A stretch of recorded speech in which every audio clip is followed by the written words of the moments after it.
In today's video, I'm going to be talking about the books that I read in June and July. So I'm going to go through this in order of how I read them. So the first book I read in June was How Democracies Die, and that's by Stephen Levitsky and Daniel Ziblatt. So I will just start off by saying I plan to do a full book review of this book because there's actually so much to talk about that I'm not really going to be able to do it justice in this video. The overall idea of the book is that oftentimes what causes democracies to die is not a military coup the way people think of. That does happen in some instances, say for example in Chile, but typically what happens is you have a leader come in through the democratic process. Those leaders, once they come into power, they then chip away at the written and unwritten norms of democracy. Prime example would obviously be Donald Trump. And they talk about 4 warning signs that help you see an authoritarian leader like this. And so we should worry if a politician, 1, rejects either in words or in action the democratic rules of the game, 2, denies the legitimacy of opponents, 3, tolerates or encourages violence, or 4, indicates a willingness to curtail the civil liberties of opponents, including the media. Obviously, Trump does all of these, which is part of the reason why, as a whole, so many people are so worried about him coming back into power. So How Democracies Die, I would give 4 stars. After How Democracies Die, I read Move Fast and Break Things, How Facebook, Google, and Amazon Cornered Culture and Undermined Democracy, and this is by Jonathan Taplin. I'm just going to start off by saying I did not like this book. I gave it 2 stars. I like the concept of it. I really was interested in learning more about Amazon, Google, Facebook, honestly YouTube, like everything about all of these tech companies and their founders. I think the book was a little bit too large in scope. Like, to be honest, I don't really think a book can do it justice tackling all of those companies in one go. But my bigger criticism is that the author includes lots of personal stories, like in the music industry and like going on tour. And for me, honestly, it made me feel like he was a little bit less credible a researcher. I also did not like the writing style. It just didn't feel intellectual or academic enough. There were interesting aspects of the book when it came to talking about the history of the tech industry, but I'm fairly certain there are other books that have done this better. So I would not recommend this book at all. And I would say June was the month that made me realize that I am going to stop reading books when I don't like them rather than pushing through, which is what I've been doing so far this year. I just feel like there's not enough time in the day to force myself to read books that I am not enjoying. On that note, I'm gonna get to probably my least favorite book so far this year, and that is Worry by Alexandra Tanner. I really did not like this book. I gave it 2 stars. I honestly was being a little bit generous. I feel like I would give it like 1.5 stars. It follows these 2 sisters, Jules and Poppy. Jules is living in Brooklyn and her sister Poppy comes to stay with her and they end up being roommates. Somewhat wealthy women living in Brooklyn. I've just like read it before, sort of over it. I really am at a stage in my life where I want books that teach me things about the world, either about a culture I don't know about a place in the world I don't know about a way of seeing life that's different than the way I do, or the way that is portrayed in the media. This just felt to me like Girls, the HBO series. And again, I'm like, we've heard this story so many times before, like what new is it bringing to the table? And I've read books before with female characters who are unlikable, and that's not my issue with the book. Like, I've read My Year of Rest and Relaxation a few times and I quite enjoy that. I find it funny, but this one, it didn't do it for me. It didn't hit. I didn't like the characters. I didn't see the point in it. So I'm sorry, Alexandra, but this just was not for me. Then I wanted to finish the month with a bit of a bang, and I wanted a book that I felt was going to be good. So I picked up The Fall by Albert Camus, and that was my final book of June. It's actually kind of funny I picked this book up because I so far have read 2 of Camus' works and not enjoyed either of them. This book, I would say the prose is very similar to The Myth of Sisyphus, so if you liked that, you will like this. But I liked the story much more than The Stranger. This I would describe as a philosophical novel. It's set in an Amsterdam bar and it follows this man named Jean-Baptiste Clements, just like his name cracks me up. And he is sharing his life story with a man in a bar. And Clements was a successful lawyer. Part of the reason I wanted to read this. He essentially was a model citizen, you know, would help blind men across the street. Even the sorts of cases that he did, he would defend. I believe he would defend like the orphans. He very much was a sort of person who, you know, his job was for the good of others. He would help people when he could, give money, like very sort of generous in nature. But then he talks about himself and you can see he actually really despised himself and the actions that he did. And so then this novel is really monologues by Jean-Baptiste and really talking about the selfishness of himself and how much he loathes how pompous and self-righteous he felt in the past, because he realizes sort of his true nature and his true reason for doing all of these good things and acting in this way. Very interesting when it comes to this idea of humility. Why are people doing these good things? Why do we feel like we have to tell people when we do these good things? This idea of doing good for good in itself and not for what we get out of it is something that really stood out to me in this novel.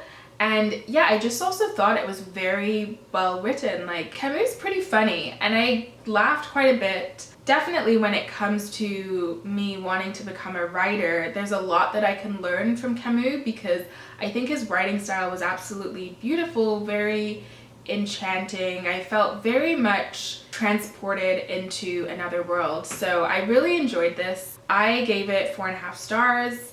So far this year, probably my favorite novel that I've read. I will be doing a video on this because this book is amazing. I rated it 5 stars. What Freire says is that the way in which people are typically taught, and he refers to it as the banking method, is that you have, you know, the teacher up on high who has all the information and is just dispensing the information to the pupils. But it's very much a one-way conversation. Whereas in order to actually educate people, it should be a form of dialogue with both teacher and student engaging with one another and learning and teaching each other. Freire also helps people to understand that oppressors do not want the average person to understand that they're being oppressed. So talking about the ways in which those who are in power use different means to keep people from understanding their oppression and keep them uninformed. Very eye-opening, really liked it. It became a banned book for a reason. Like, education is power, education is freedom, and those who are in power do not want oppressed people to be educated. So really helpful book if you are at all interested in decolonizing education system and new ways of teaching and new ways of learning.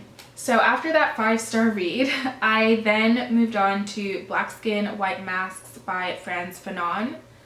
I've been trying to read this book for multiple years, so I'm glad I finally got to it. Very good. I gave this 4.5 stars.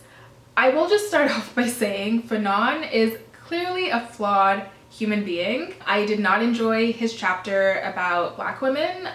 He definitely is misogynistic. I would also say he seems to be quite homophobic too. So he definitely was flawed, but that doesn't mean that there's nothing to learn from him and his work. So this book is really interesting. I've never come across anything like it because what he essentially is doing is getting into and understanding the Black psyche. So Fanon was born in Martinique, which was a country colonized by France, and he then moved to France and studied medicine and psychiatry. So He tackles a lot of these issues from a psychiatrist's perspective, understanding the way in which colonization and oppression actually impacts your consciousness, like the impact of language on Black people and how Black people act differently around people who are like them as opposed to white people, and just talking about all of that from the perspective of a psychiatrist was very, very interesting. There's one chapter which is where most of my annotations are from, which is all about the Black man and psychopathology. So really interesting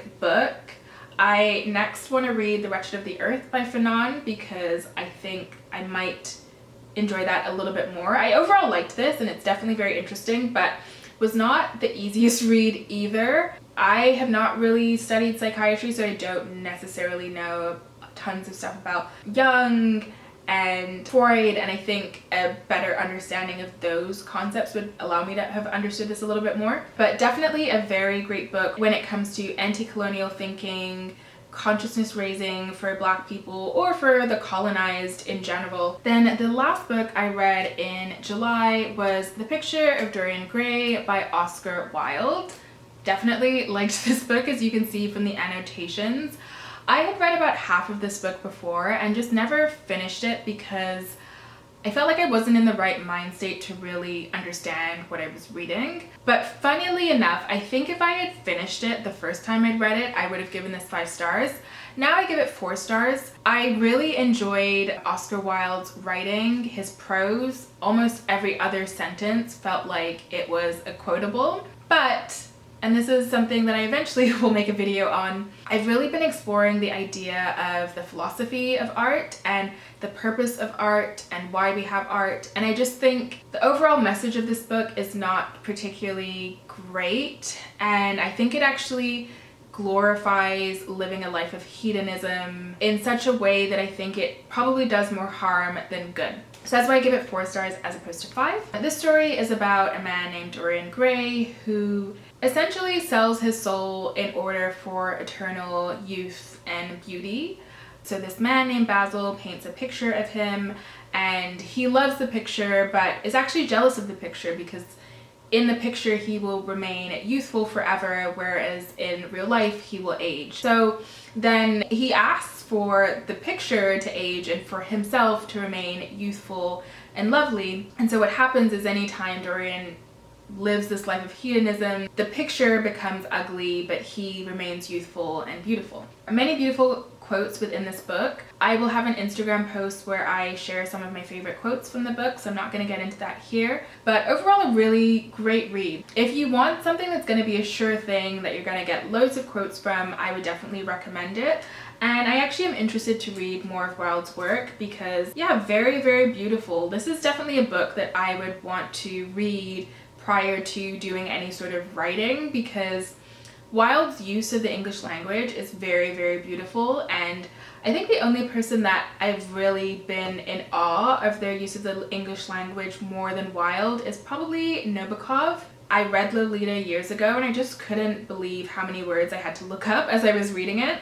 Wilde is not quite as extensive with his use of the English language, but very beautiful quotes throughout, which I really enjoyed. So thank you so much for watching. That is my wrap up of the books that I read in June and July. After reading Freire's work, I'm really interested in dialogue and not having YouTube be a one-way platform, but having it be a conversation with people who watch these videos. So please let me know in the comments any thoughts or ideas that you have so that we can get a little bit of a conversation going. If you are new to my channel, this channel is all about re-education and decolonizing the mind. I started this journey of reading and learning lots of new things, and I created this channel so that I could share what I am reading and learning with the world. If you're interested in following along with me on this journey, then feel free to subscribe. If you like this video, please give it a thumbs up so that more people can see my content. And thank you so much, and I appreciate all of the love and support. Bye.